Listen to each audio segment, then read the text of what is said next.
இந்த பிரகிருதியின் முக்குணங்கள், அதாவது ஜட இயற்கையின் முக்குணங்களை பார்க்கிறோம். தூய ஞானத்தினை போற்றுகிறார் பகவான். எப்படி? பகவான் உவாச்சல துவங்குறார். இந்த அத்தியாயம் நமக்கு பகவான் உவாச்ச அதுல தொடங்குது.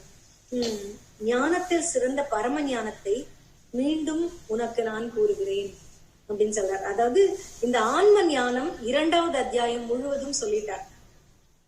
இப்ப ஞானத்தில் சிறந்த பரம ஞானத்தை நான் மீண்டும் உனக்கு கூறுகிறேன் அப்படின்னு சொல்லி தொடங்குறார். இந்த ஞானத்தை அறிந்த முனிவர்கள் அனைவரும் தெய்வீகமான திவ்யமான பக்குவ நிலையை அடைந்துள்ளனர். இதை நீ ஏன் தெரிஞ்சுக்கணும் அப்படின்னா, ஞானத்தின் பக்குவ நிலைக்கு உன்னால் வர முடியும் அப்படின்னு சொல்றார். ஞானத்தை அறிந்த முனிவர்கள் அவர்கள் அனைவரும் தெய்வீகமான திவ்ய ஞானத்தை, திவ்யமான பக்குவமான நிலையை அடைந்தது இந்த ஞானத்தை அறிந்துதான் அப்படின்னு சொல்றார்.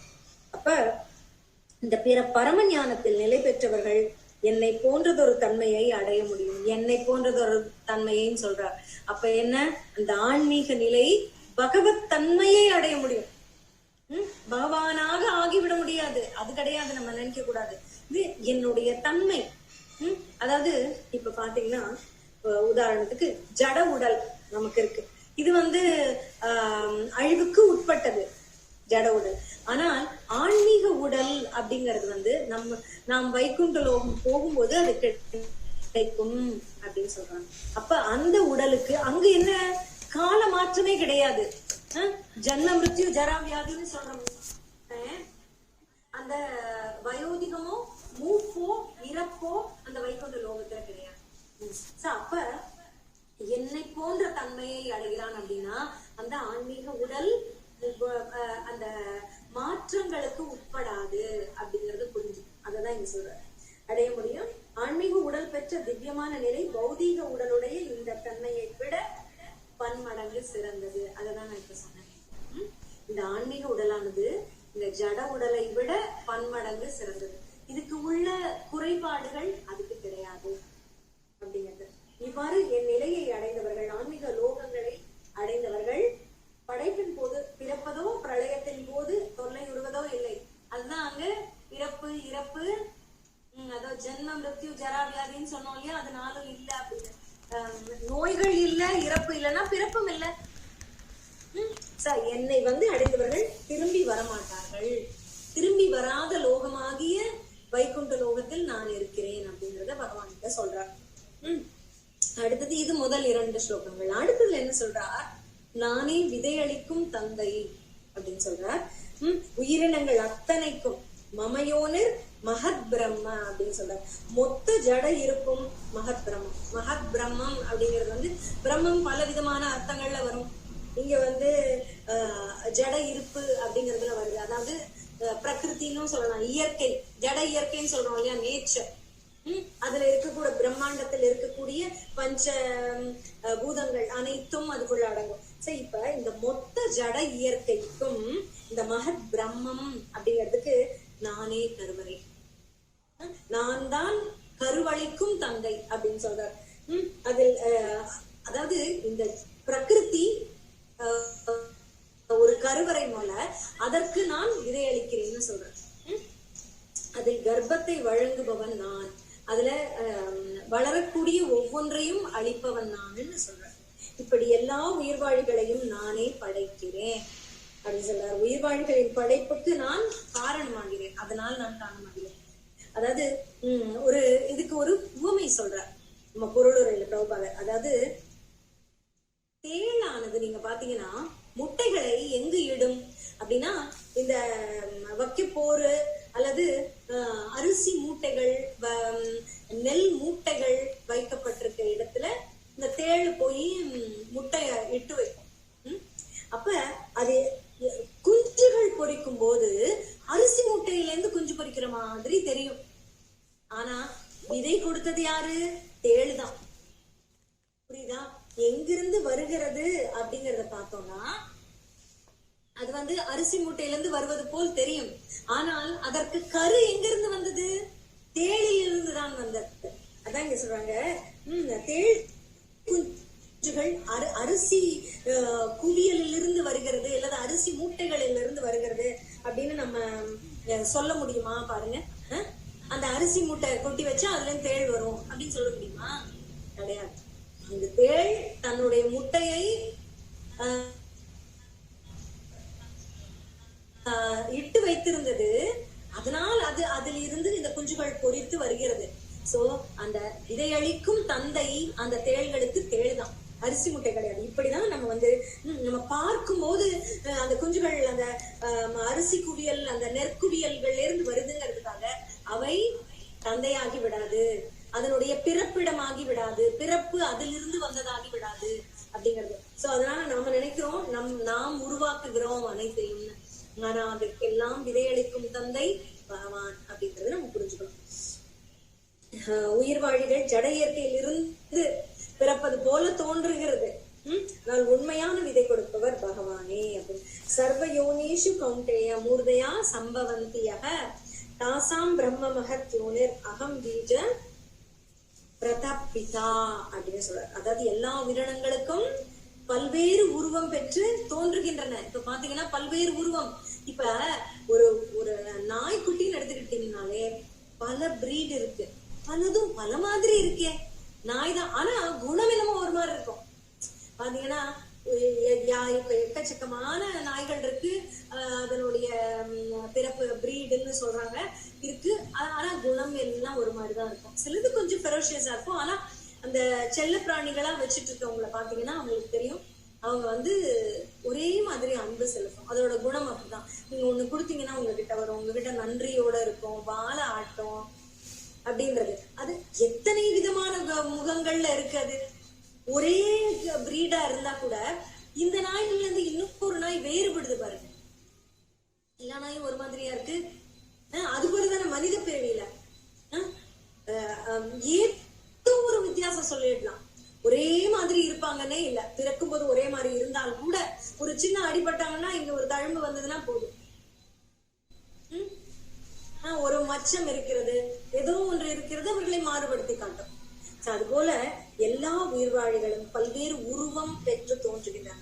ஒன்னொன்னுக்கும் ஒரு உருவம் நம்ம வச்சிருக்காரு பாருங்க. அதாவது ஒரு உயிரினம் சென்ஸ் பண்றதுக்கு அதுக்கு ஆண்டனான் 2 இருக்கு. இந்த பட்டாம்பூச்சிக்கலாம் தட்டானுக்கு வேற மாதிரி சென்ஸ் பண்ணும், பாம்பு வேற மாதிரி சென்ஸ் பண்ணும்.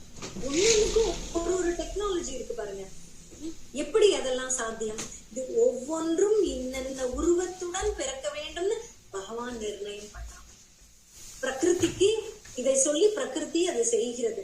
எப்படி அவற்றுக்கெல்லாம் விதையை கொடுக்கும் தந்தையாக நானே இருக்கிறேன். ஒவ்வொன்றுக்கும் ஒரு உருவத்தை நான் நிர்ணயித்து விட்டேன், அதற்கு விதையும் கொடுத்து நான் பிறக்க வைக்கிறேன் அப்படின்னு சொல்றார். தாசாம் பிரம்ம மகத் யோனி அப்படின்னா அவற்றுக்குள் உன்னதமான ஜட வஸ்துக்களின் கருவறை நானாக இருக்கிறேன் அப்படின்னு சொல்றார். அடுத்தது 5வது ஸ்லோகத்தை பாத்தீங்கன்னா முக்குணங்களின் அறிமுகம் இப்பதான் வருது இந்த அத்தியாயத்துல. என்னன்னா அனைத்துக்கும் பீஜம் நான் சொல்லிட்டார். பீஜம் என்ற விதை, பீஜம் நான் சொல்லிட்டார். ஜடத்திலிருந்து தோன்றினாலும் அதன் மூல காரணம் நானாக இருக்கிறேன். ஜடப்பொருள்ல இருந்து தோன்றுவது போல இருக்கு.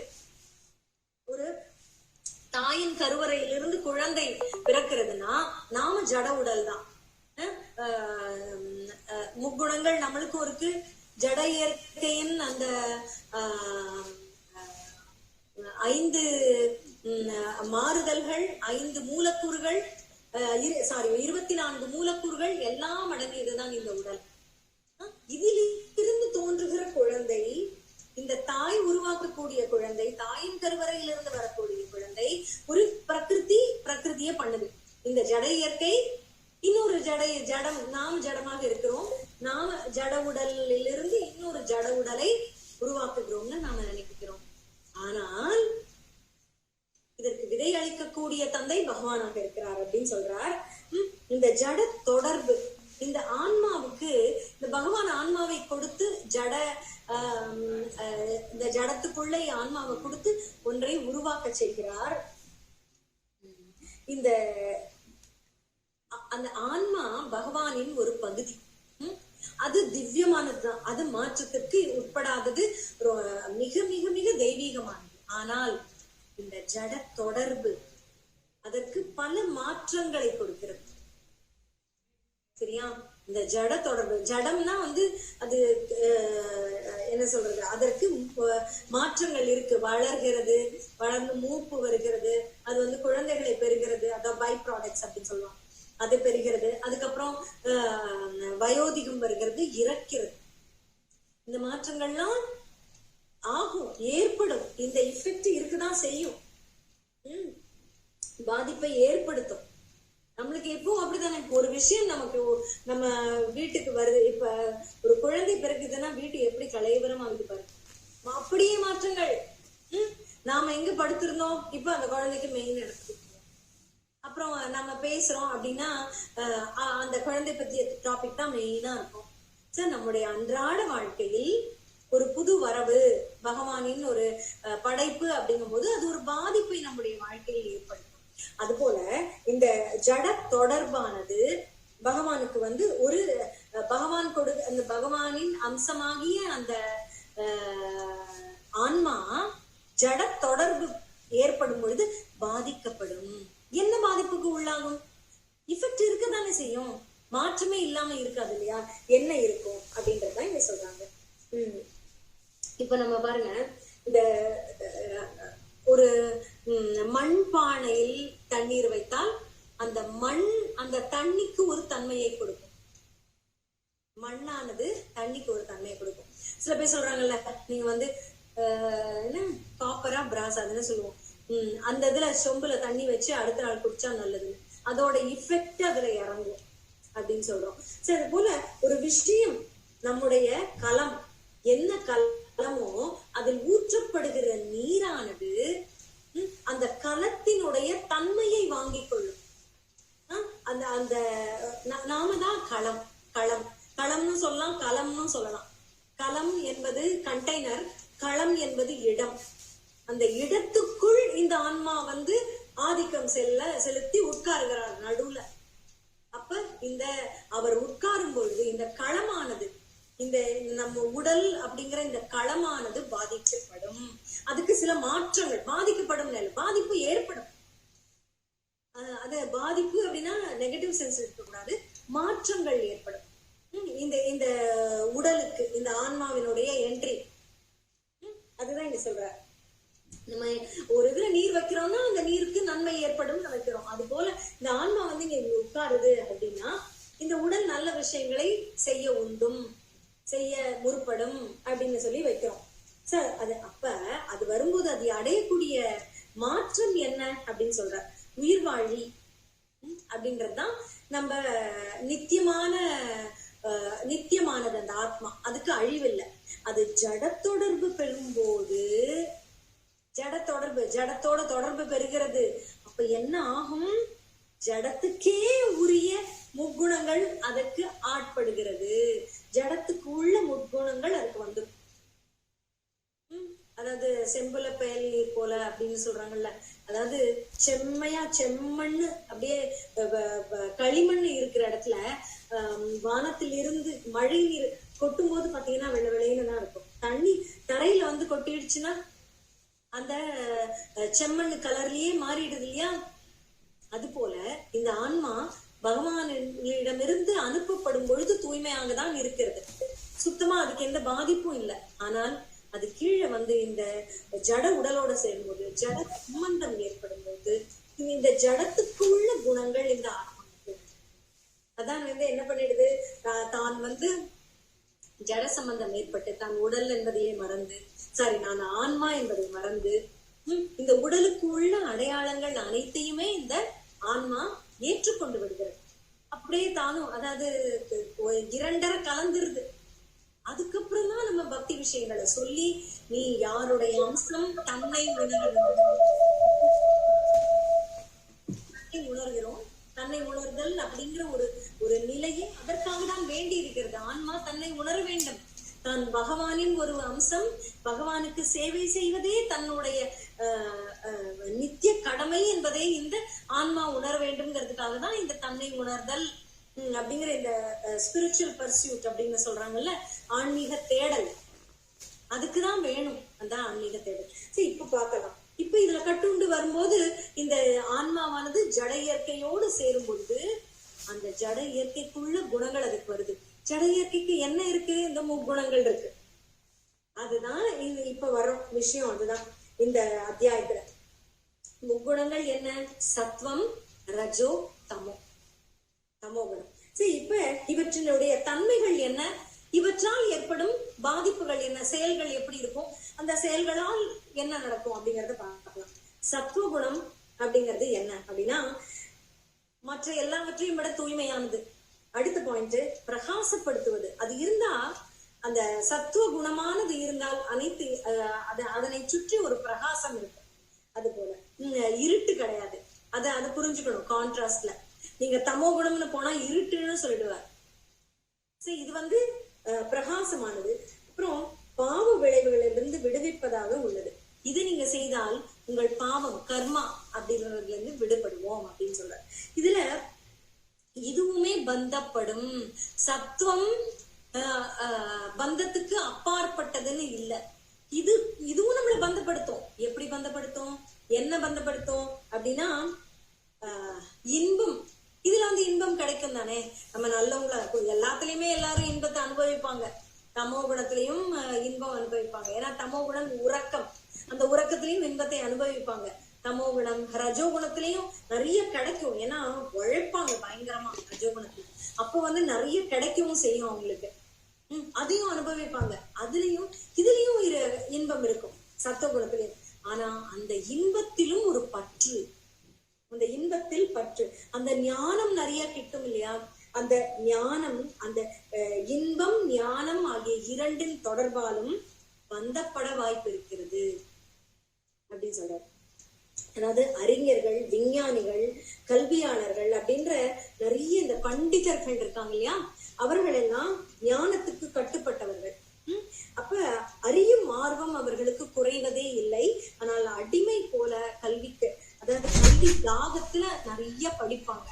அது போல அவர்கள் சத்துவ குணம், அவர்களுக்கு நிறைய படிக்க கொடுக்கிறோம். சில பேர் நீங்க பாத்தீங்கன்னா அப்படியே எவ்வளவோ பெரிய பெரிய பெரிய என்ன சொல்லுவாங்க, பட்டங்களை வாங்கிக்கிட்டே போவாங்க. அதெல்லாம் அவர்களுக்கு ஒரு பந்தம், அது ஒரு பற்று. நிறைய பட்டம் வாங்கி சேர்த்துக்கணும், தன் பெயருக்கு பின்னால் பல பட்டங்கள் இருக்கணும் அப்படின்னு. இதெல்லாம் ஒரு பற்று தான். இந்த கல்வியும் ஒரு பற்றாகி விடுகிறது ஒரு காலத்துல.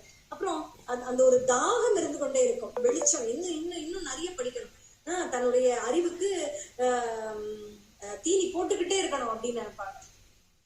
தன்னால் கற்க முடிகிறது தான் கற்கிறோம் என்ற உணர்வு கூடவே இருக்கிறது. தன்னால் கற்க முடிகிறது, நான் இன்னும் இன்னும் கற்கிறேன் அப்படின்னு நினைக்கிறது. அந்த உயர்வு மனப்பான்மை வருவதற்கான வாய்ப்பு சத்துவகுணத்தில் இருக்கிறது. அதுதான் இதோட பாதிப்பு. சரிங்களா, பாதிப்பே இல்லாதது இல்ல.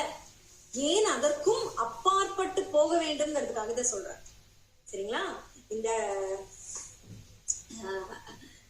சத்துவகுணத்தில் இருக்கக்கூடிய தன்மை என்ன, அதனால் ஏற்படும் பாதிப்பு என்ன அப்படிங்கறத இங்க பாக்குறோம். அந்த உயர்வு மனப்பான்மை வருவதற்கான வாய்ப்பு இருக்கிறது அப்படின்னு. எந்த விதமான பந்தமுமே துன்பம் தான். இப்ப பாருங்க, இந்த ஞானத்துல பந்தப்படுறாங்க. எனக்கு தான் தெரியும், நான் பெரிய ஆளு அப்படின்னு ஞானவான், நான் விஞ்ஞானி, இந்த மாதிரி ஒரு ஒரு உயர்ந்த நிலையில் இருக்கக்கூடியவர்களுக்கெல்லாம் இந்த பாதிப்பு, இந்த சுப்பீரியாரிட்டி காம்ப்ளெக்ஸ்ன்னு சொல்லுவாங்க, அது இருக்கிறதுக்கு நிறைய வாய்ப்புகள் இருக்கு. நம்மளே இந்த வாழ்க்கையில பாக்குறோம். எவ்வளவு பெரிய அறிவாளியாகவும் இருந்து பணிவோடு ஒருவரை பார்த்தால் தலை வணங்குகிறோமே, எதனால்? ஏன்னா அது அதிசயம். அப்படிப்பட்டவர்களுக்கு உள்ள அறிவுதான் பக்குவமான அறிவு. அதைத்தான் பக்தியின் மூலம் பெற முடியும். சரிங்களா, இல்ல இந்த பக்தி இல்லாமல் சத்துவமாக மட்டும் இருந்து கொண்டு நாம் அறிவை மட்டும் வளர்த்து கொண்டே போனால், பக்தி இல்லாத பட்சத்தில் என்ன ஆகும்? அந்த அறிவு ஆணவத்தில் தான் கொண்டு விடும். அந்த பணிவு வராது. அந்த அறிவோடு பணிவு சேரும் பொழுதுதான் பக்குவம் வரும். அதுதான் இங்க, அதுவும் ஏன் சத்துவகுணமும் பற்றாகிறது அப்படிங்கறத இங்க சொல்றாங்க. அடுத்தது பாருங்க, இதுல நிறைய பேர் நம்ம இந்த கேட்டகரியில வருவோம். ரஜோகுண கேட்டகரி. என்னது? எல்லையற்ற ஆசை, ஏக்கம். அதாவது ஆசைக்கும் ஏக்கத்துக்கும் என்ன வித்தியாசம் அப்படின்னா, வேணும் வேணும் வேணும்னு நினைக்கும், அதுதான் ஆசை. ஏக்கம் என்ன? இல்லையே இல்லையேன்னு நினைக்கும், எங்கிட்ட இல்லையே, இன்னும் வேணும் வேணும்னு நினைக்கும். அதான் அந்த ஏக்கம், ஆசை எல்லாம். தன்கிட்ட எவ்வளவு இருந்தாலும் இல்லைன்னு நினைக்கும். ஆசைப்படுறது வேணும் வேணும்னு நினைக்கும். கிடைச்சதுக்கு அப்புறமும் இல்லைன்னு நினைச்சா ஏக்கம். இப்படியாக எல்லையற்ற ஆசை, ஏக்கம் அது இருந்து கொண்டே இருக்கும். அப்புறம் அனுபவிக்க வேண்டும் என்ற எண்ணம், அதுதான் அனுபவிக்க வேண்டும் அப்படின்னு நினைக்கிறோம் பாத்தீங்களா. எப்படியாவது நான் இதை அனுபவிச்சிடணும், இந்த ஒரு அனுபவம் எனக்கு வேணும், இந்த பெரிய ரைட்ஸ் எல்லாம் ஏறி இறங்கணும் அப்படிங்கிறது ஒரு சந்தோஷம், அனுபவிக்க அது ஒரு ஆசை. ஆசை என்பது அனுபவிக்க வேண்டும் என்று நினைப்பது. அது போல அது இல்லையே அப்படின்னு அப்படியே பார்த்துட்டு இருக்கிறது ஏக்கம். சரி, இப்படியாக நிறைய இருக்கு. அந்தஸ்துக்கு ஆசை, அந்தஸ்துக்கு ஆசை வரும். எப்போதுமே வாழ்க்கையில உயரணும் அப்படின்னு தானே எல்லாருமே நினைக்கிறாங்க. ஆனால் சில பக்தர்கள் எந்த நிலையில இருந்தாலும் தான் உயரணும்னே நினைக்க மாட்டாங்க. தன்னுடைய வாழ்க்கை நிலை உயர வேண்டும் என்று நினைக்க மாட்டாங்க. Standard of living, standard of thinking தான் மாறணும்னு நினைப்பாங்க. அப்படிப்பட்டவர்கள் உண்மையான பக்தர்கள். ஆனா அதுக்காக தயவு செய்து வாழ்க்கை நிலை உயர வேண்டாம்னு சொல்றேன்னு எடுத்துக்கவே வேண்டாம். எப்படி எடுத்துக்கலாம் தெரியுமா? வாழ்க்கையின் நிலையை உயர்த்த வேண்டும் அப்படிங்கிற ஆசை தவறு கிடையாது. எப்படி பண்ணலாம் அப்படின்னா, அனைத்தையும் பகவானை நடுவில் வைத்து, மையமாக வைத்து நம்முடைய அனைத்து முயற்சிகளையும் செய்தால் தவறே கிடையாது. அனைத்தும் பக்தி தொண்டாகவே ஆகும். என்னுடைய வாழ்க்கை இன்னும் உயர்ந்தால் என்னுடைய சேவையை இன்னும் நான் உயர்த்த முடியும். இன்னும் கொஞ்சம் நான் நல்லா சம்பாதிச்சா நல்லா டொனேட் பண்ணுவேன்ல, இன்னும் கொஞ்சம் நல்லா சம்பாதிச்சேன்னா எனக்கு வசதி நல்லா கிடைக்கும்ல. அந்த வசதி நல்லா இருந்துச்சுன்னா நான் என்னோட சேவையில, என்னோட எழுத்து பணியிலையோ, என்னோட படிக்கக்கூடிய பணியிலையோ நான் இன்னும் கொஞ்சம் நிறைய டைம் என்னோட பகவத்கீதையில ஸ்பெண்ட் பண்ணுவேன்ல, எனக்கு ஒரு ஆள் ஹெல்ப்பர் இருந்தாங்கன்னா அப்படின்றது என்னோட வாழ்க்கை தரம். அப்படி உயர உயர நான் இன்னும் இன்னும் என்னுடைய நேரத்தை பகவானுக்காக நான் செலவழிக்க முடியும். அப்படின்னு பார்த்தோம்னா அதுதான் அடுத்தது. சரிங்களா? அதாவது எதுக்கு இதை சொல்ல வரேன்னா, ஆசைப்படுவதே வேண்டாம்னு நீங்க அதை கன்க்ளூட் பண்ணி போயிடக்கூடாது. அதுக்காக இங்கேயே உங்களுக்கு நான் சொல்றேன். அதாவது அந்தஸ்துக்கு ஆசைப்படுவது அப்படின்றது வெறுமை வெல்த் ஃபார் வெல்த் சேக்குன்னு எடுத்துக்க கூடாது. நான் பணக்காரன் ஆகணும், அது இன்னொருத்தன் அந்த கார் வச்சிருக்கான், அந்த கார் தான் எனக்கும் வேணும். BMW வாங்கியிருக்கான், அவன் மெர்சிடிஸ் பென்ஸ் வாங்கியிருக்கான், அதெல்லாம் எனக்கு பேர் கூட தெரியாது, என்ன மாடல் என்னன்னு கூட எனக்கு புரியாது. அது எனக்கு சொல்ல கூட தெரியல. என்ன நல்ல கார், என்ன வெரைட்டியா, அது என்னன்னு சொல்லுவாங்க, பிராண்டா, அதெல்லாம் தெரியல. அது அவன் வச்சிருக்கான், அவன் மட்டும் அதுல ஓட்டிட்டு போறான், எனக்கிட்ட என்ன இல்லையா, நான் ஏன் போக கூடாது அப்படின்றதுதான் அந்தஸ்துக்கு ஆசைப்படுறது. ஆனால் எனக்கு நல்ல ஒரு கார், ஒரு 7 சீட்டர் இருந்தா நான் கோயிலுக்கு போகும்போது ஒரு 5 பேரை சேர்த்து கூட்டிட்டு போவேன்ல. நான் 2 பேரா போறதை விட இன்னும் பேரு இல்லைன்னா எனக்கு எவ்வளவு பேரை கூப்பிடுறதுனே தெரியல. நான் 2 பேரா போறோம், 4 பேர்னா 2 பேர் தான் கூட கூட்டிட்டு போக முடியுது. இன்னும் கொஞ்சம் பெரிய கார் இருந்ததுன்னா இன்னும் கொஞ்சம் நிறைய பேரை கூட்டிட்டு போலாமே அப்படின்னு நம்ம வசதியை பெருக்கிக்கணும்னு நினைக்கிறது தவறு கிடையாது. எனக்கு ஒரு சேவைக்காக நம்முடைய வாழ்க்கை நிலையை உயர்த்தி கொள்ள வேண்டும் என்பது தவறில்லை. அதை விடுத்து அனுபவிக்கணும், தான் அனுபவிக்கணும், மற்றவர்கள் வச்சிருக்காங்கிறதுக்காக தான் ஆசைப்படுவது அப்படின்றதுலாம் தான் அந்தஸ்துக்காக ஆசைப்படுவது. சரி, இப்ப அதுக்காக இந்த அந்தஸ்துக்காக ஆசை கொண்டு என்ன பண்ணுவாங்க, இந்த ரஜோகுணக்காரர்கள் கடின உழைப்பு பண்றது. அந்த கடின உழைப்புல பலனை எதிர்பார்க்காம இருக்க முடியுமா? பலனை எதிர்பார்த்துதான் அந்த கடின உழைப்பே நடக்குது. அப்புறம் அந்த பலனில் பற்று விடுகிறது. அதுக்கப்புறம் அதுக்காக தான் கடினமா உழைக்கிறாங்க. பலன் வேண்டும் வேண்டும், பலன் நல்லா கிடைக்கணும், இன்னும் அந்த ஆர்டர் புக் பண்ணணும், இந்த ஆர்டர் கிடைக்கணும், அது இதுன்னு எல்லாம் பண்றாங்க. சோ அப்படியே ரஜோகுணம் முழுமையாக இருக்கிறது.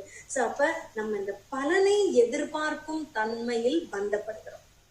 பலன் இல்லைன்னா செய்யறதுக்கு தோணல, இதுல வேஸ்டா இருக்குது, எதுக்கு செய்யணும், நம்ம டைம் ப்ரொடக்டிவாவே இல்ல அப்படின்னு நினைக்கிறோம்.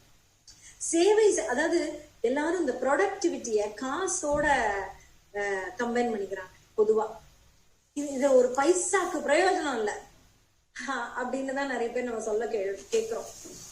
அதனால் ஏதாவது பொருள் திரும்ப கிடைக்கும் என்றால் மட்டுமே அது உபயோகமான செயல்னு நாம நினைக்கிறோம். சேவை அப்படின்னு நம்ம பாக்குறோம்ல, பகவத் சேவை, கைங்கரியம் அப்படின்னு எல்லாம் பாக்குறோமே, அதுக்கெல்லாம் பொருள் கிட்டாது. ப்ரொடக்டிவான்னு சொன்னா கிடையாது. அதுல என்ன ப்ராடக்ட் நம்மளுக்கு கிடைக்க போகுது சொல்லுங்க? ஒரு கோவிலை திருப்பணி செய்ய போறோம் அப்படின்னாலாம் அந்த 1 மணி நேரமோ 4 மணி நேரமோ செய்யறோம்னா அதுக்கு ஒரு ரிட்டர்ன் நம்மளுக்கு கிடைக்காது. ஆனா அதுக்கு ஒரு ரிட்டர்ன் கிடைக்கும் பாருங்க, அதுக்கு வேல்யூ இல்ல, நமக்கு தெரியாது அதோட வேல்யூ. அதுக்கு இருக்கு, அதுக்கு கிடைக்காதுன்னு நம்ம நினைக்கிறோம். ஏன்னா அதுக்கு நம்ம கையில காசு பார்க்கல, நம்ம அவங்க காசு கொடுக்கல நம்ம கையில. அத நீங்க இத்தனை நேரம் வேலை பாத்தீங்க, 1 ஹவருக்கு 100 ரூபா, 1 ஹவருக்கு 500 ரூபா. ஒரு கிளாஸ் 1 ஹவர் எடுக்கிறீங்களா, மேத்ஸ் கிளாஸ் எடுக்கிறீங்களா, டியூஷன்ஸ் எடுக்கிறீங்களா, 500 ரூபா 1 ஹவருக்கு, 1-on-1 டியூஷனுக்கு. ஆனா நீங்க வேற கிளாஸ் எடுக்கிறீங்களா, பைசா இல்ல, உங்க டைத்தை கொடுக்குறீங்க. அப்ப அந்த ஞானத்தை நீங்கள் வழங்குவதற்கு உங்களுக்கு ஒன்றுமே திருப்பி கிடைக்கல. அப்ப நீங்க என்ன நினைக்கிறீங்க, இந்த டைம் அவ்வளவு வேஸ்ட் தான் அப்படின்னு நினைக்கிறீங்க. ஏன்னா அது கை மேல நீங்கள் பலனை பார்க்கவில்லை. ஆனால் அதற்கு ஒரு பலன் இருக்கிறது, அது உங்களுக்கு தெரியவில்லை. அதனுடைய மதிப்பு நமக்கு தெரியவில்லை. அதனால் ஒன்றுமில்லைன்னு நாம நினைக்கிறோம். சரிங்களா? சரி, இப்படி நாம எப்படி ஒரு நேரத்தை, ரஜோகுணமாக இருக்கக்கூடியது அது அதிகப்படியான ஆசை, அதிகப்படியான உழைப்பு, அதிகப்படியான பற்று அப்படி இருக்கிறது. அடுத்தது இன்னும் கீழ்மை. எது? அறியாமையில் பிறந்தது தமோகுணம். அதுக்கு இதாவது நம்ம ஈட்டணுங்கிற எண்ணம் இருக்கும், ஒரு உந்துதல் இருக்கும், செய்யணும் இருக்கும், காரியம் நடக்கும், காரியம் ஆற்றுவார்கள் ரஜகுணக்காரங்க. ஆனா இந்த தமோகுணம் காரியமே இல்லை. நம்ம பாக்குறோம்ல, இந்த இனர்ஷியா அப்படின்னு சொல்லுவாங்க, அதாவது ஒன்றுமே இல்லாத தன்மை, ஜடத்தன்மை போல. எதுவும் செய்ய வேணாம், எதுவுமே செய்யறதுக்கு மூடு இல்ல, மந்த புத்திக்காரங்க. எதுவும் செய்யணும்னா ஐயோ இன்னைக்கு எனக்கு மூடு இல்ல, நாளைக்கு பண்றேன் அப்படின்னு நினைக்கிறது. இது அறியாமையில் பிறந்ததுதான் இந்த தமோகுணம். இது அவர்கள் மூளையை மயக்கி வைக்கும். அவர்கள் இல்ல, நம்மன்னு கூட சொல்லலாம். ஏன்னா முக்குணங்கள் வந்துதான் போகும் சுழல்ல. அதை அடுத்து பார்க்க போறோம். நம்மை மயக்கும். அப்போ உண்மையை கண்ணில் இருந்து மயக்கமா இருந்தோம்னா என்ன அவங்க சொல்லுங்க? மயக்கம்ங்கிறது என்ன? கண்ணை இருட்டுதுன்னு தான் சொல்லுவாங்க. பாத்திருக்கீங்களா? மயக்கம் வர போறவங்க கண்ணை இருட்டுற மாதிரி இருக்கு அப்படின்னு சொல்லுவாங்க, மயக்கம் வருது அப்படின்னு. அதுதான் மயக்கம் என்பது கண்ணை இருட்டும். இருட்டும்னா கண்ணுக்கு ஒரு கருப்பு கலர்ல ஒண்ணு இங்க வந்துரும், இருட்டிக்கிட்டு போயிடும், கண்ணு தெரியாது. அது போல கண்ணை மறைக்கும், புரியுற தன்மை போயிடும். கண்ணை மறைக்கும்னா இங்க என்ன? உண்மையாக, அதாவது பிசிக்கலா வரக்கூடிய மயக்கம் தான் கண்ணை மறைக்கும் உண்மையாக. ஆனால் இந்த அறியாமை என்பது மூளைக்கு வருகிற மயக்கம், மூளைக்கு வருகிற அந்த இருட்டு, அந்த மூளையில் இருக்கிற இருட்டு நம்மளுடைய சிந்திக்கும் தன்மையையே முறியடிக்கும். அப்ப என்ன பண்ணும்? நமக்கு புரியும் தன்மை இருக்கு பாத்தீங்களா, இதுன்னா இது அப்படின்னு ரிலேட் பண்றோம் பாத்தீங்களா, அதுவே இல்லாம போயிடும். அந்த கண்ணு மறைச்சிருக்கே, அந்த மூளையினுடைய கண் மறைக்கப்பட்டிருக்கு. அதனால பாக்குறதெல்லாம் ஒண்ணுமே புரியாது. தெரியாத ஒரு லாங்குவேஜ் எப்படி சொன்னா ஜாங்கிரி சுட்டி வச்சிருக்க மாதிரி இருக்குன்னு தானே சொல்றாங்க. யார்கிட்டயாவது கொண்டு போய் நீங்க தமிழ்ல அழகா எழுதுன ஒரு ஹிந்திக்காரர்கிட்ட கொண்டு போய் கொடுத்தீங்கன்னா அவர் என்ன சொல்லுவாரு? இதுல ஒண்ணுமே புரியல, புரியுற மாதிரி ஏதாவது பேசுங்க. அந்த மாதிரிதான் நம்ம யாராவது ஒரு குரூப்ல இருக்கோம், வேற லாங்குவேஜ் பேசுறவங்க கிட்ட, அவங்க விழுந்து விழுந்து சிரிக்கிறாங்க, ஆனா உங்களுக்கு புரியவே இல்லை அப்படின்னா எப்படி இருக்கும்? அது போல கண்ணை மறைத்து விட்டது என்றால் நம்முடைய புரியும் தன்மை அற்று விட்டது, ஒழிந்து விட்டதுன்னு அர்த்தம். அப்படிதான் அந்த தமோ குணத்தினால் ஏற்படும் விளைவு என்னன்னா பைத்தியக்காரத்தனம். நம்ம பைத்தியம் மாதிரிதானே இருப்போம், எல்லாரும் சிரிக்கும், நம்ம சிரிக்கலன்னா அதுதானே அதனுடைய இது பைத்தியக்காரத்தனம். இன்னொன்று சோம்பல். அதான் இந்த தமோ குணம். நாளைக்கு பண்றேன், வேணாம் எனக்கு பண்ணவே மூடல, நான் இப்ப எந்திரிக்கவே எனக்கு வேண்டாம், தூக்கம் உறக்கம் தமோ குணத்தினுடைய குணம். அது வேலையாவது செய்யும், ரஜகுணம் இது அது செய்யாது. இதான் பாதிப்புகள். அப்ப இது என்ன? சத்துவகுணம் இன்பத்திற்கு அடிமையாகும், ரஜோகுணம் செயல்களின் பலன்களுக்கு அடிமையாகும், தமோ குணம் பைத்தியக்காரத்தனத்திலும் பந்தப்பட்டு உள்ளது அப்படிங்கிறத சமரைஸ் பண்ண. அடுத்தது இந்த சுழல். இது ஒண்ணுனா ஒண்ணுலயே நிக்காது, சுழலா இருக்கும். எப்படி? குணங்கள் சுழல் போல மாறி மாறி வரும். அதாவது இந்த குணங்கள் நேரத்துக்கும் அந்த கால மாறுதல்களுக்கும் உட்படும். அப்புறம் நம்முடைய உடல் கூட நம்ம சொல்ற ரசாயன கலவைதான். அவையும் கூட காலையில ஒரு மாதிரி பிஹேவ் பண்ணும், மத்தியானம் ஒரு மாதிரி பிஹேவ் பண்ணும். தூக்கம் தானா வருதே இரவுல. அதுதான் நம்முடைய உடல் இந்த முக்குணங்களுக்கு ஆட்படும். அதான் ஜட சம்பந்தம். ஜட சம்பந்தத்தால் இந்த உடலுக்கு முக்குணங்கள் வருங்கிறது அதுதான். எந்த குணம் மேலோங்கி உள்ளது என்பதை நடவடிக்கை மூலமாக புரிந்து கொள்ளலாம். நம்ம என்ன குணத்துல அவங்க இருக்காங்கிறது அவங்க நடந்துக்கிற தன்மையை வச்சு புரிஞ்சுக்கலாம் அப்படின்னு சொல்றாரு. அதாவது சர்வ துவாரேஷு அப்படின்னா எல்லா துவாரங்களிலும் கதவுகளிலும் தேகே அஸ்மின் இந்த உடலில் பிரகாஷ உபஜாயத்தை பிரகாசம் விருத்தி ஆகிறது. அந்த சத்துவகுணத்தின் போது அதான் சொல்றாங்க 9 துவாரங்கள், 2 கண்கள், 2 காதுகள், 2 நாசி துவாரங்கள், ஒரு வாய், ஒரு பாலுறுப்பு, ஆசனவாய், இப்படியாக 9 துவாரங்கள். சத்துவகுணம் மேலோங்கிய நிலையில் இருப்பவன் எப்படி இருப்பான் அப்படின்னா அனைத்து துவாரங்களும் சரியாக செயல்படும். சரியான விஷயங்களை பார்ப்பான், சரியான விஷயங்களை கேட்பான், பேசும் பொழுதும் அந்த வாய் சரியான விஷயங்களை பேசும். அதுதான் இந்த 9 துவாரங்களும். அதான் இந்த சக்ரா பேலன்சிங் எல்லாம் சொல்றாங்கல்ல, சரியா இருந்தா அந்த சத்துவ குணத்தில் நாம் இருந்தால் இவையெல்லாம் சரியாக செயல்படும். சரியாக காண்பான், சரியாக கேட்பான், சரியாக நுகர்வான், சரியாக சுவைப்பான், சரியாக பேசுவான். ஆனால் குறையே சொன்னாலும் நல்லா எடுத்துப்பாங்க. அவங்கதான் காதால கேக்குறாங்கல்ல, அவங்க சத்துவ குணத்துல இருந்தாங்கன்னா அது ரொம்ப அழகா பாசிட்டிவ் ஸ்பிரிட்ல எடுத்துக்குவாங்க. ஆனா அதே இது அவங்க ரஜோ குணத்திலையும் தமோ குணத்திலையும் இருந்தாங்கன்னா அவங்கள போட்டு செஞ்சு என்ன வச்சு செய்வாங்கன்னு சொல்லுவாங்களே, அது மாதிரி உங்களை போட்டு பாத்துருவாங்க. ஐயோ அவங்க கிட்ட பேசவே முடியல அப்படின்ற அளவுக்கு. ஏன்னா அவர்களுடைய குணநிலை அந்த குண பாதிப்புல அவங்க இருக்காங்க. அப்ப கேட்கும் பொழுது நீங்கள் ஒரு நல்ல விஷயத்துக்காக ஒரு ஒரு மேன்மைக்காக ஒண்ணு சொல்றீங்க அப்படின்னா அவர்களால ஏற்றுக்கொள்ள முடியாது. அதனாலதான் இந்த முக்குணங்களிலால் தான் எல்லா சண்டை சச்சரவுகள் பிரச்சனைகள்லாம் வர்றது அப்படிங்கிறது நம்ம இதனால புரியுது. அப்ப அடுத்ததுல என்ன சொல்றாரு அப்படின்னா குணங்கள் இப்படிதான் சுழல் போல ஒருவருக்கு மாறி மாறி வரும். அதுக்குதான் சொல்றாங்கல்ல நேரம் பார்த்து சொல்லணும். குழந்தைகள் கிட்ட உன்னை சொல்லணும் அப்படின்னா அதுக்கே நம்ம நேரம் பார்த்து சொல்லணும். அப்ப ஒரு ஒரு மனைவியானவள் கணவன் கிட்ட நேரம் பார்த்து சொல்லணும் எதையுமே. அவளும் காலங்காத்தால எல்லாரையும் கிளப்புற ஹரிபரியில வைஃப் இருக்கும்போது முக்கியமான விஷயம் எதையாவது அப்போ சொன்னா சல்லு புள்ளுன்னு தான் சண்டை வரும்.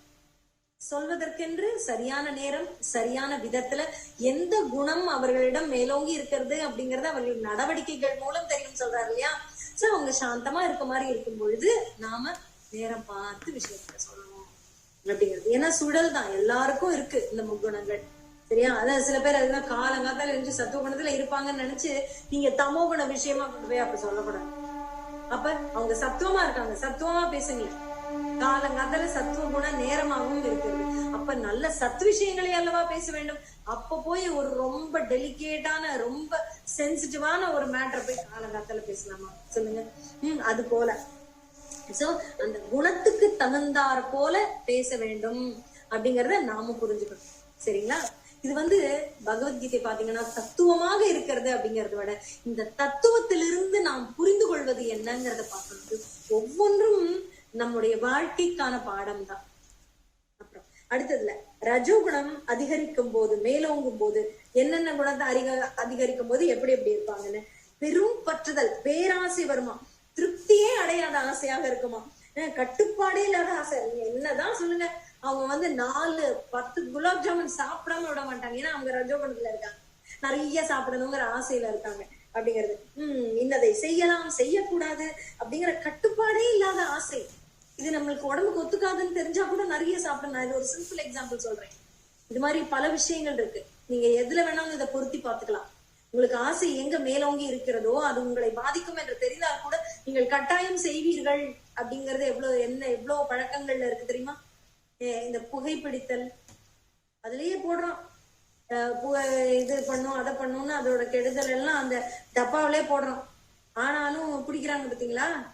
அது போல கட்டுப்பாடே இல்லாத ஆசை, ஆசைப்பட்டதை அனுபவித்தால் சரி அப்படின்னு சட்டத்திட்டமே வேண்டாம் அப்படின்னு நினைக்கிறது மனநிலை. அதாவது திருப்தியற்ற தன்மையினர். ஏக்கத்தோடு இருப்பவர்கள், பலனில் மிகுந்த ஆசை, தீவிர முயற்சி,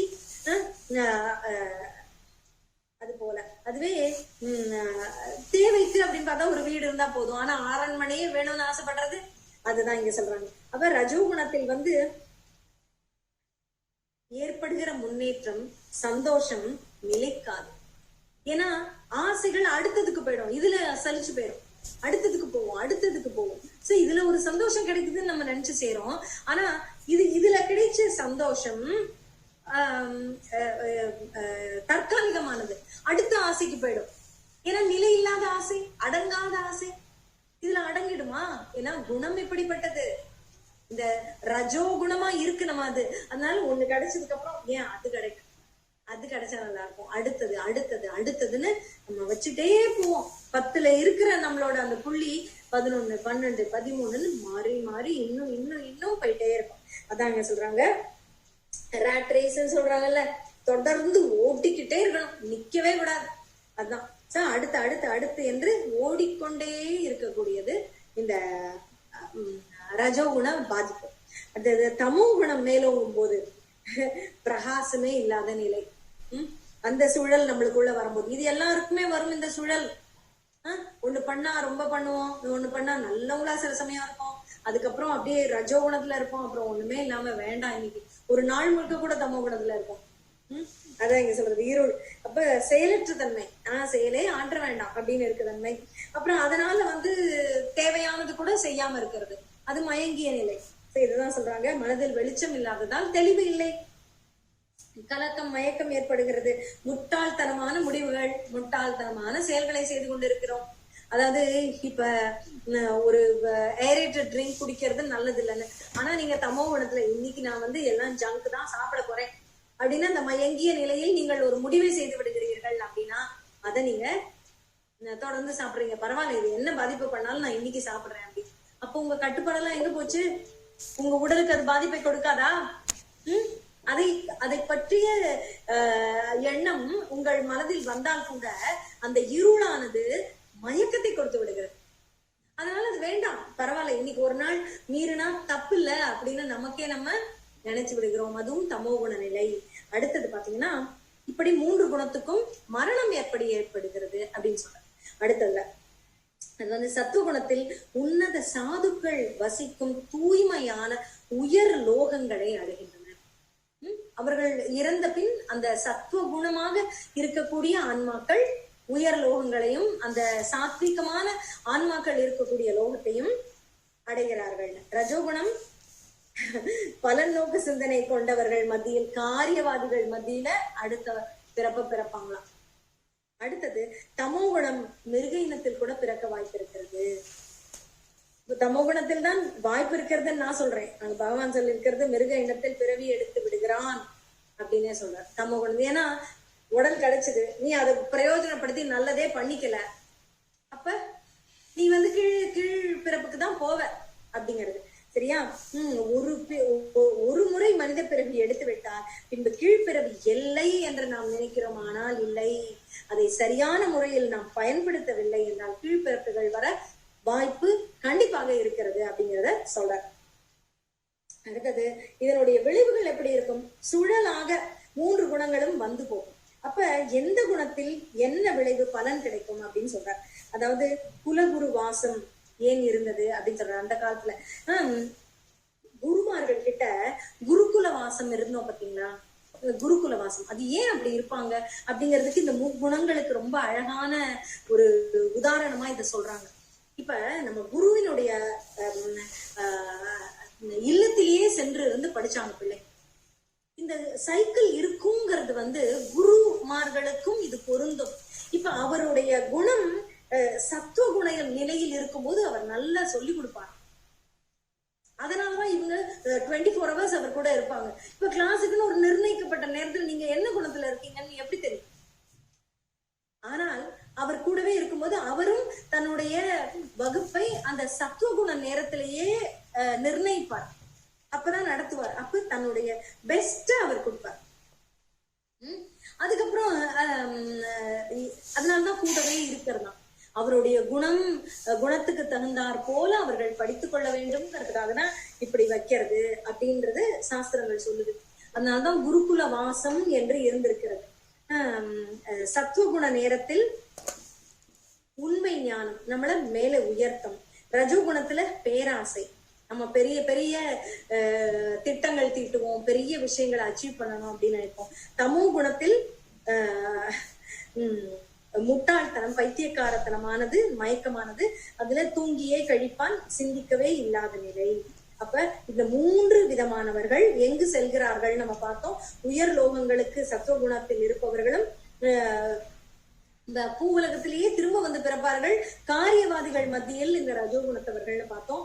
இது தமோ குணத்தவர்கள் நரகத்துக்கு போவாங்க, திரும்ப வந்து பிறக்கும் பொழுதும் மிருகங்களாக பிறக்க வாய்ப்பு இருக்கிறது அப்படிங்கறதையும் பார்த்தோம். அப்ப அனைவருமே இதற்குள் தான் அடக்கமா, இறுதி இலக்கு இதுவாக தான் இருக்குமா, நம்ம குணம் இப்படி இருந்தா இப்படிதான் போயிடுவோமா அப்படிங்கிற சந்தேகம் நமக்கு வரலாம். பகவான் அதை விளக்குறார். அதாவது நல்ல செயல், தீய செயல், முட்டாள்தனமான செயல் என்று எந்த செயல் நடந்தாலும் அவற்றுக்கு ஜட இயற்கையின் தொடர்பு தான் காரணம். சரிங்களா? இந்த ஜட இயற்கையினால்தான் இந்த முக்குணங்களே வருது. அப்ப குணத்துக்கு தகுந்தாற் போல அல்லது நல்லது, தீயது, முட்டாள்தனமானது என்று ஆகிறதை தவிர உயிர்வாழி அதற்கு கர்த்தா அல்ல. உயிர்வாழி நினைக்கிறது இல்ல. அந்த ஆன்மா இருக்கே அது இதுக்கு கர்த்தா கிடையாது. இந்த ஜட உடல் நம்ம சொல்லலாம் ரசாயன கலவைதான் இதுல ஏற்படுகிற மாற்றம். நீங்க எவ்வளவுதான் ஜபம் பண்றீங்க, எவ்வளவு சத்விஷயங்கள்ல பங்கு கொள்றீங்க, இருந்தால் கூட பாதிப்புகள் ஏற்படுது அப்படின்னா நீங்க உடல்ல தானே இருக்கீங்க. ரசாயன மாற்றங்கள் உங்களுக்கு வரதானே செய்யும்.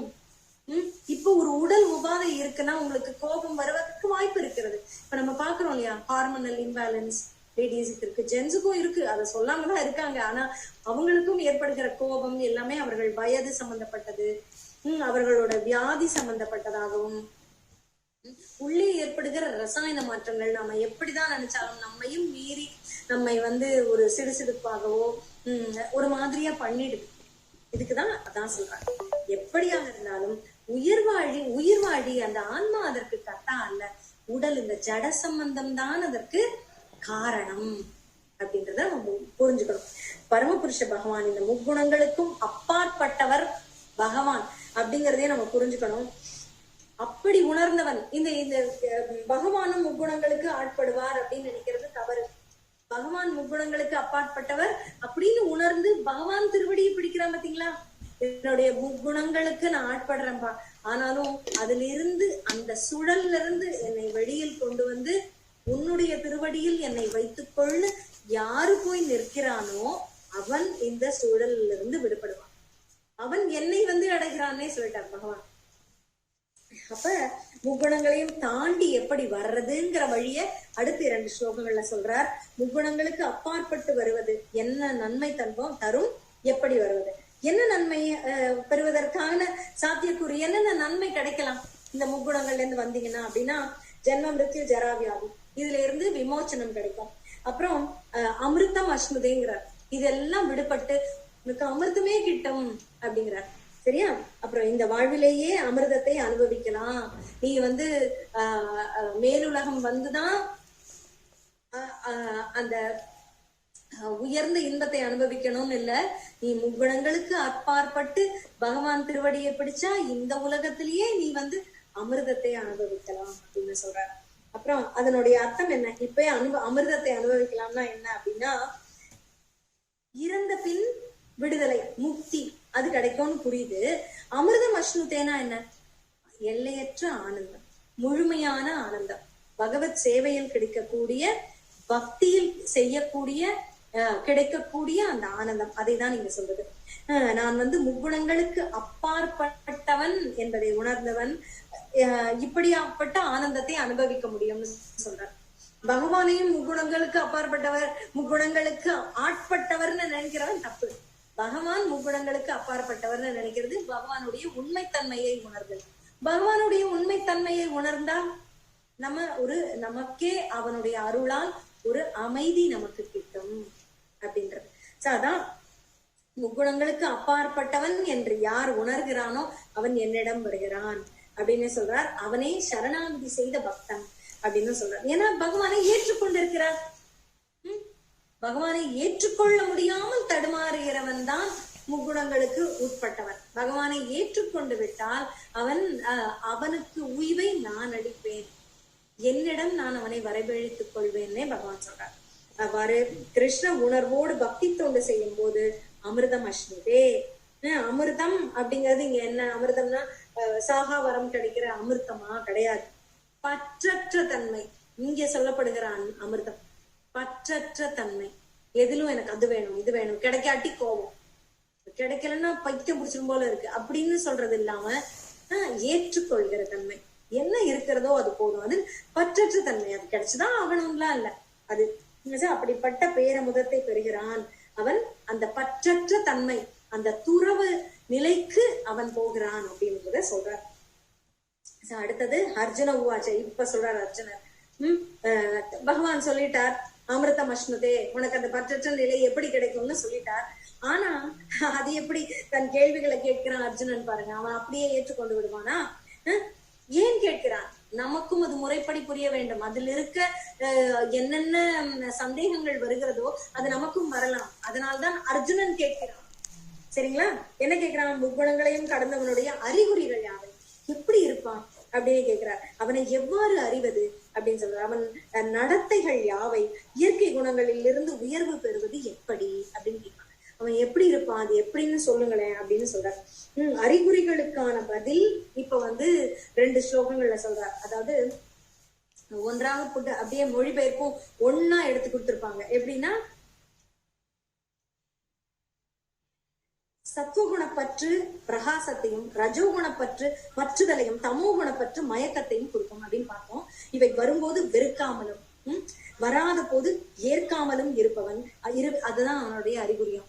அதாவது எனக்கு இப்படி வந்துருச்சு அப்படின்னு நினைக்கும் போது அதை ஏற்றுக்கொள்ளக்கூடிய தன்மை. அது இப்படி இந்த குணம் வந்துருச்சே அப்படின்னு வெறுக்காமல் ஐயோ வந்துருச்சே அப்படின்னு நினைக்காம, அப்புறம் வரல அப்படிங்கிறதுக்காக ஏங்காம இருக்கக்கூடிய தன்மையா. அப்படின்னா என்ன? பற்றற்ற நிலைதான். இருக்குங்கிறதுனால ரொம்ப சந்தோஷமும் இல்லாம, இல்லையேங்கிறதுனால ஏக்கமும் இல்லாமல் இருப்பது அப்படின்னு சொல்றார். அடுத்தது அவனுடைய நடத்தை எப்படி இருக்கும்னு கேட்கிறார் இல்லையா? ஏன்னா இயற்கை முக்குணங்களின் விளைவுகள் எப்படி வேண்டுமானாலும் இருக்கும். சுகமோ துக்கமோ எப்படியோ இருக்கலாம். ஆனால் அதன் மத்தியிலும் ஸ்திரமாக சஞ்சலமின்றி நடுநிலையாக குணங்களுக்கு அப்பாற்பட்டு குணங்கள் தான் செயல்படுகின்றன, நாம் அல்ல என்பதை அறிபவன். இது இப்ப ஒரு டைம் பீயிங் நான் இப்படி இருக்கேன், எனக்கு கோபம் வருகிறது, ஆனால் நான் என்னுடைய குணம் மாறுவதற்கு நான் கொஞ்சம் நேரம் கொடுக்கிறேன் அப்படிங்கிற பொறுமையா கொஞ்சம் இருக்கணும். கொஞ்சம் கத்திடாம இது பண்ணி தன்னை கட்டுப்படுத்தி வைத்துக் கொள்கிறான் என்றால், ஸ்திரமாக சஞ்சலமின்றி யார் இருக்கிறானோ அவன், அதுவும் அவனுடைய அறிகுறி.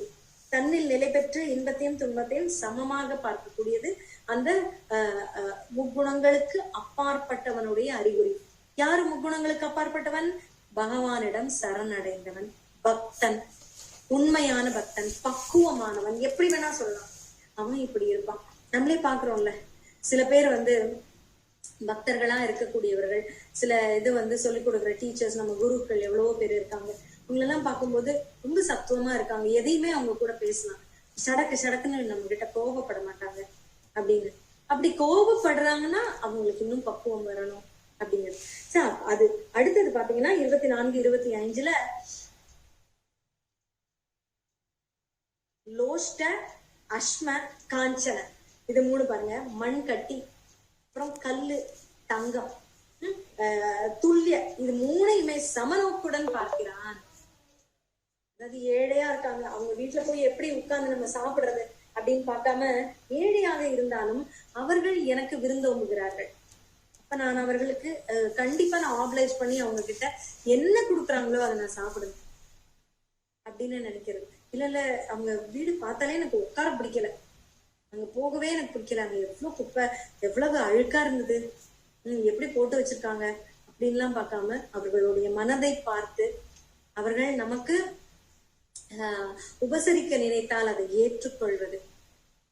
நம்மை விரும்பி நமக்கு ஒரு சிறு பொருளை கொடுக்கிறார்கள் அப்படின்னா, ஒரு இதா கொடுக்குறாங்க அப்படின்னா அதை ஏற்றுக்கொள்வது.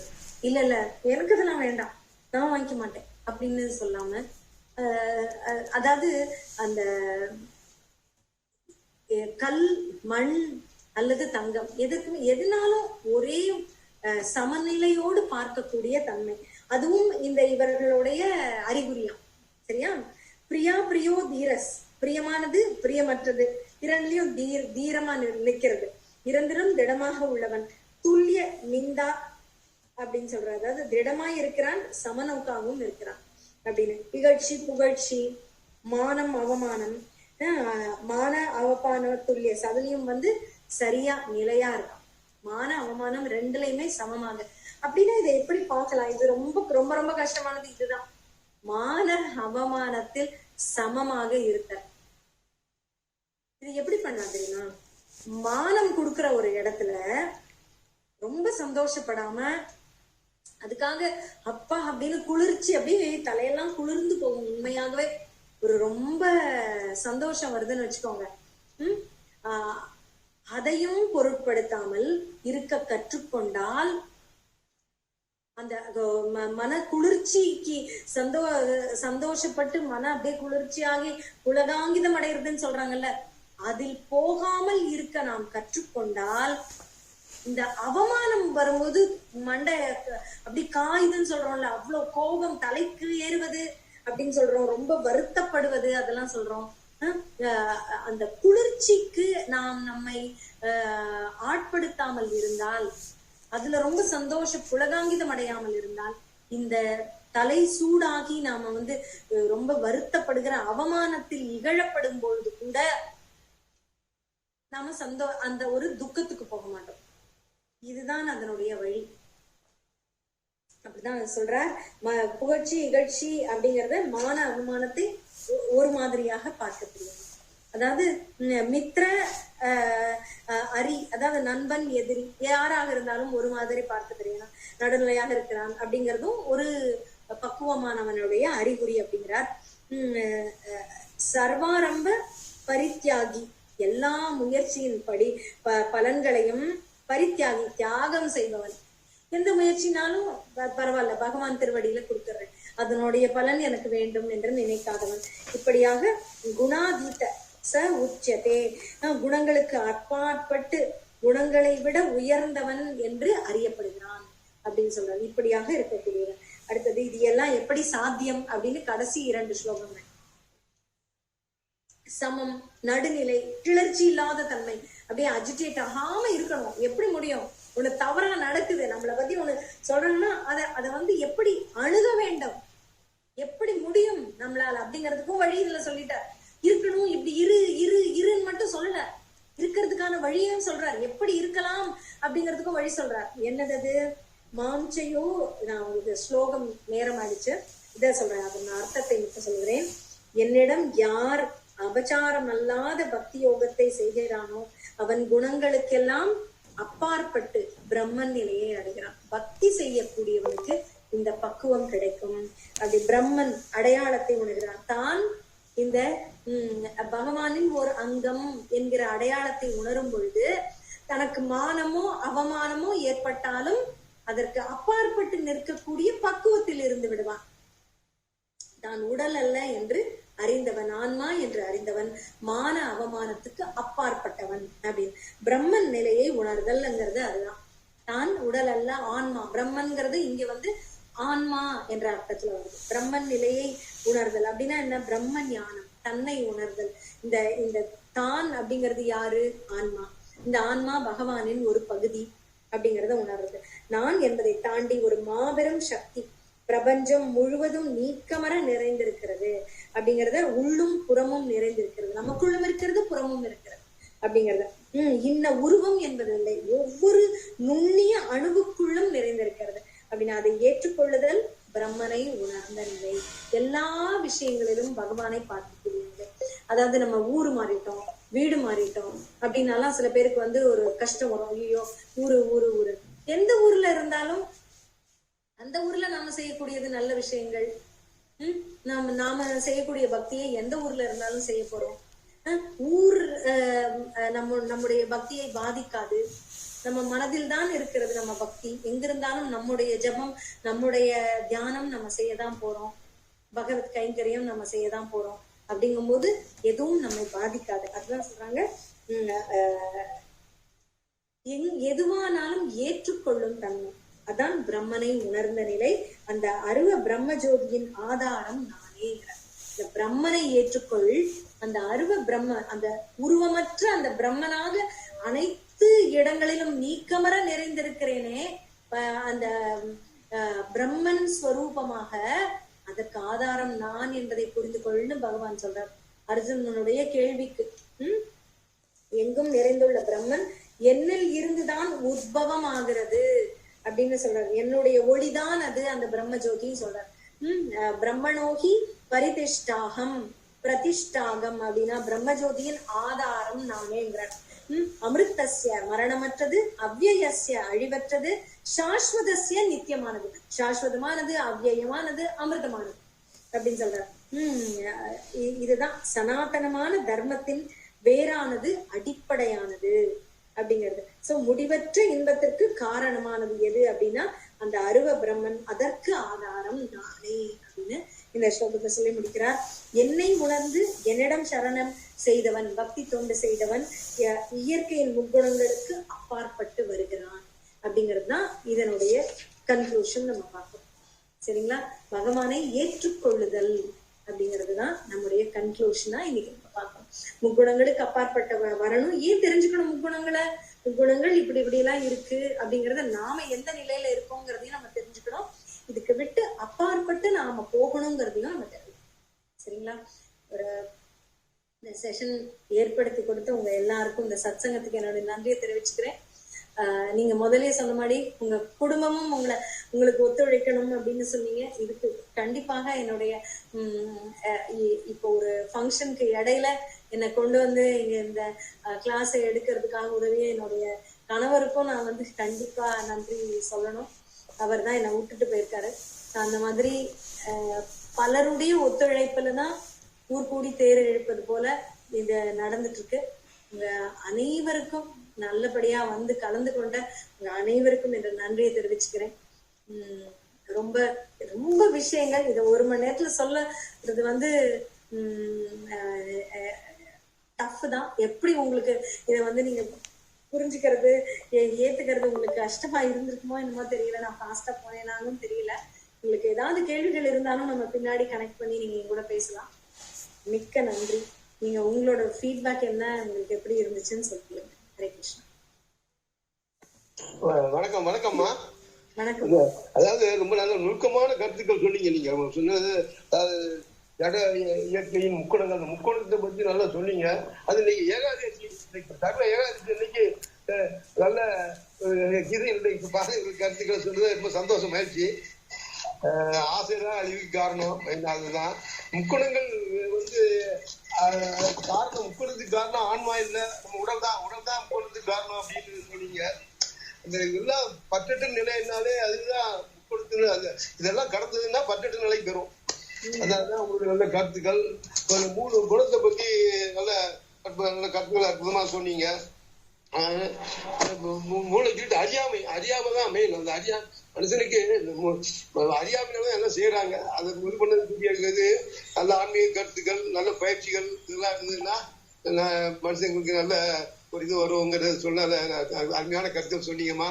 ரொம்ப மிக்க நன்றி, வாழ்த்துக்கள். சிவா சொல்லுங்க சார். ஐயா சிவா தம்பி சொல்லுங்க. சரிங்க ஐயா. பூர்ணி அவங்க கையை தூக்கிட்டாங்க. Poorni madam please go on. நீங்க உங்கள் கருத்துக்களை சொல்லுங்க. ரொம்ப நன்றி. ஸ்ரீ மாத்ரே நமக. ரொம்ப நன்றி மீனாக்கா. நீங்க இன்னைக்கு கொஞ்சம் ஃபேமிலி பர்சனல் ஃபங்க்ஷன் இருந்தாலும் வந்து ஜாயின் ஆனதுக்கு ரொம்ப நன்றி. சாரி, என்னால வீடியோ ஆன் பண்ண முடியல. ரொம்ப நல்லா இருந்தது. என்னால உங்க ஸ்பீச்சை வந்து எப்படி திருப்பி எனக்கு சொல்ல தெரியல. ஆனா புரிஞ்சது. நிறைய விஷயங்கள் வந்து கொஞ்சம் ரொம்ப டஃப் டாபிக் இது. கொஞ்சம் எனக்கு புரிஞ்சுக்க முடிஞ்சது அங்கங்க. Thank you so much. Thank you so much for your continuous support.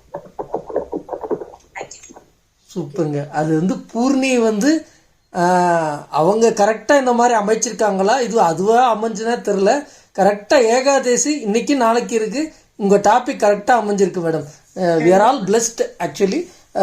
Super. ஐயா சொன்ன மாதிரி ஜட இருக்கையின் குணங்கள் வந்து இந்த பகவத்கீதை வந்து தத்துவம். ஆக்சுவலாக அதை வந்து நம்ம எப்படி எடுத்துக்கணும் அதில் தான் இருக்குது நம்மளோட this thing where we gain. எப்படி வந்து எடுத்துக்கிட்டு அதை நல்லா வந்து ஃபாலோ பண்ணணும். ஏன்னா இம்பார்ட்டன்ட் என்னென்னா தமோ குணமும் நீங்கள் என்ன ஹைலைட் பண்ணிங்கன்னா சத்துவகுணமும் ஃபுல்லாக இருக்காது, ரஜோகுணமும் ஃபுல்லாக இருக்காது, தமோ குணமும் ஃபுல்லாக இருக்காது, எல்லாம் மாறி மாறி வருது அது. ஆனால் சத்துவகுணம் நல்லா இருந்ததுன்னா அது வந்து நிறைய இருந்ததுன்னா we will end up going to உயர்லோகம் போகிறதுக்கு வருதுக்கு. ரஜோகுணம் ஆசைப்பட்டேன்னா ரொம்ப செயலில் ஃபோக்கஸாக இருக்கும், பூமிக்கு வர்றதுக்கு ஹை சான்சஸ் ஆர் தேர். தமோ குணம்னா maybe we end up in animal also in the next life. Only thing is surrendering, accepting the situation. அதான் சமமாக பார்க்கணும், நடுநிலை, கிளர்ச்சி இல்லாத தன்மை, அது வந்து ஹைலைட்டாக இருந்தது மேடம். நன்றிகள் பல. நீங்கள் அடிக்கடி உங்களோட இந்த செஷன் வந்து ரொம்ப நல்லா முன்னாடியெல்லாம் நான் கேட்டிருக்கேன். எக்ஸலண்ட். இணைந்தமைக்கு நன்றி, எல்லாருக்கும் நன்றி. எல்லோரும் இந்த செஷனை வந்து ஜாயின் பண்ணி கேட்குறவங்களுக்கு சில பேர் வந்து ஃபேமிலியாக ஒரு லாகின் பண்ணிட்டு நிறைய பேர் கேட்டுட்ருப்பாங்க. எல்லோரும் ஒரு குடும்பமாக இருந்து எல்லோரும் நல்லா இருக்கணும்னு கடவுள் கும்பிட்டுக்கிறேன் மேடம். Thank you, thanks a lot. ரொம்ப நன்றி இந்த செஷன் எனக்கு கொடுத்ததுக்கு. ரொம்ப ரொம்ப நன்றிமா எல்லாருக்கும். ஷூர், கண்டிப்பாக. நவீன், நீங்க ஏதாவது பேச வேணும்னா கருத்துக்கள் சொல்றாங்கன்னா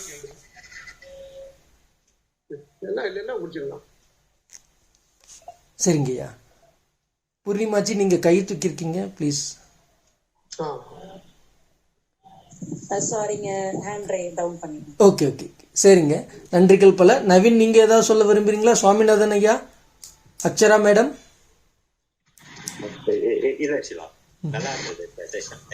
தேங்க்யூ, நன்றிகள். தேங்க்யூ. சரிங்க, க்ளோஸ் பண்ணிக்கலாம் அப்போ. நன்றிகள். நம்ம வந்து நீங்க எடுத்த பாதையை அப்படியே முடிக்கணும் மேடம். ஏன்னா வந்து இன்னும் நிறைய அத்தியாயம் இருக்குங்களா? நன்றிகள் பல.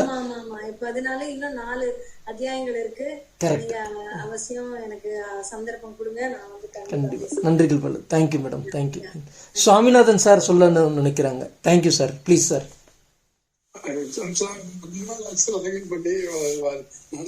நிகழ்ச்சி நடந்ததான்னு தெரியல, நான் எனக்கு டோட்டலி அவே ஃப்ரம் இது நம்ம குரூப்ல இருந்து. இப்பதான் இன்னைக்கு நேரமும் கிடைச்சது, யதார்த்தமா அந்த லாகின்ட்ட மெசேஜும் வந்தது. ஸோ இன்னைக்கு பாத்துடலாமேன்னு நினைச்சேன். பட் எனக்கு 1 year என்ன ஆச்சுன்னு எனக்கு தெரியல. நானும் பர்சனல் இஷ்யூஸ் அண்ட் இது possible to have this session. இதுல என்ன சின்ன ஒரு ஆட் ஆன் மட்டும் தான் சொல்லணும்னு நினைக்கிறேன். அவங்க ஏற்கனவே நல்லாவே டெப்தா தான் சொல்லுவாங்க. இது வந்து நம்ம நாயகன் மேலிருந்து நூலிலே ஆட்டுகின்றான்ற மாதிரி அந்த நூல்ல ஆட்டுற அந்த மெட்டீரியல் தான் இந்த 3ம். ஆனா அந்த நூல் வந்து என்னன்னா நவகிரகங்களாகவும் நம்மளோட உணவு முறைகளும் தான் நான் இது பண்றேன். அதில் வச்சு பின்னி பிணைஞ்சு நம்மள அதை விட்டு வெளியவும் போக விடாம அவரோட கண்ட்ரோல்ல வச்சுக்கிற இதான் பார்க்க முடியுது. இது வந்து we are the best configured AI during that creation. not the AI recreateன்ற மாதிரி. இது அந்த ஏஐயோட கோர் மெக்கானிக்ஸ் சைக்காலஜி தான் இந்த குணம்ன்றது இருக்கிறது. நம்ம அதை தாண்டியும் போக முடியாது. அதே மாதிரி நம்மளால அந்த இதுவும் இப்போ ஒரு கிரியேஷன் பண்ணா நம்மளால வந்து அது வந்து ஒரு சாலிட் வேஸ்ட் ஆயிடுது. அது வந்து பெர்மனண்டா எடுத்துட்டு வந்து ஹியூமன்ஸ் ஃபார்ம்ல அந்த ஏஐல நம்மளால we are dismantlable and recreatable மாதிரி. இது வந்து அல்டிமேட் இது டெஸ்டினேஷன் பை காட். நாம ப்ராடக்ட் எல்லாம் இதுதான், பின்னாடி பக்க விளைவுகள் தோணுச்சு. மற்றபடி நீங்களே நல்லாவே டெப்தாவே சொன்னீங்க மேடம். தேங்க்ஸ். கண்டினியூ பண்ணுங்க. Thank you sir. Melin madam, thank you சொல்றது சின்ன வார்த்தை. நீங்க எதையும் எதிர்பார்க்காம பண்ணிக்கிட்டு இருக்கீங்க. Same as our entire family, நம்ம ஆத்ம கமல் மகரவொலி எல்லாருக்கும் நன்றிகள் பல. நன்றி, தேங்க்யூ. சரிங்க, க்ளோஸ் பண்ணிக்கலாங்களா? தேங்க்யூ. நமச்சிவாய்.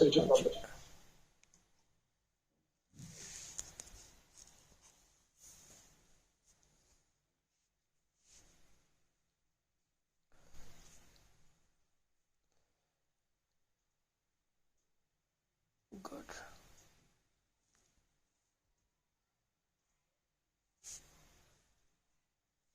Oh God.